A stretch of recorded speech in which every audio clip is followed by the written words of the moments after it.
Bir kishi do'stiga aytayapti. Qanday qilib uyda o'tirasan? Qanday yolg'izlikka chidaysan?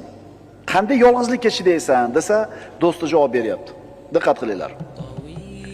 Yoshligimda bundan ham qiyin narsaga sabr qila olardim. Nima edi u? Odamlar orasida o'tirardim, gapirmay sukut saqlardim. Bormi?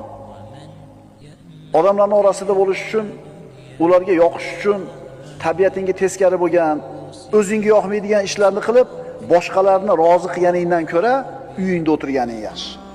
Ma'qulmi? Yolg'iz qolmasang, birodar, hech qachon o'zingning fikringni eshitmaysan, o'zingning ovozingni eshitmaysan. Al-wihdatu khayrun min rafiqis su. Yomon ulfatdan ko'ra yolg'iz o'tirishlik afzal bo'ladi. Xullas, birodar, sendan yagona talabim shuki, ishingni qarab qil, qadamingni o'ylab bos.